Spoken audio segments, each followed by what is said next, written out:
ইলিশ মাছের এই রেসিপিটি করে সবার কাছ থেকে এত প্রশংসা পাবো ভাবতে পারিনি। আজকে একটা বড় সাইজের ইলিশ মাছ নিয়েছি। এটা খুব ভালোভাবে কেটে ধুয়ে পরিষ্কার করে একটা শিল দিয়ে মাছগুলো এই যে একটু চেপে চেপে বের করে নিচ্ছি। এখন একটা ব্লেন্ডার জারে দিয়ে সব কিছু খুব ভালোভাবে ব্লেন্ড করে নেব। তো সাথে কিন্তু আমি মাছের ডিমটাও দিয়েছি। তো এই তো ব্লেন্ড করে নেওয়া হয়ে গেছে। এখন একটা পাত্রে তুলে নেব।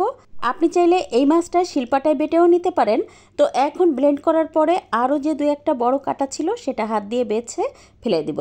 এবার এর মধ্যে দিয়ে দেবো স্বাদমতো লবণ, আরও দিয়ে দেবো আধা চা চামচ পরিমাণ হলুদ গুঁড়া, আর দিয়ে দেবো 1 চা চামচ পরিমাণ শুকনো মরিচের গুঁড়া, সেই সাথে 1 টেবিল চামচ পরিমাণ পেঁয়াজ বাটা, 1 চা চামচ পরিমাণ সরিষা বাটা।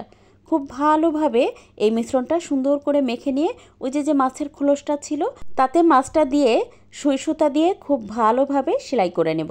আর তারপরে এই যে দেখতেই পাচ্ছেন সামান্য একটু লবণ, হলুদ আর সরিষার তেল দিয়ে খুব ভালোভাবে মাছটা মেখে নিয়ে চুলায় একটা প্যানে তেল খুব ভালোভাবে গরম করে 10-12 মিনিট সময় নিয়ে মাছটা খুব ভালোভাবে ভেজে নিয়ে কেটে পরিবেশন করে নিলাম।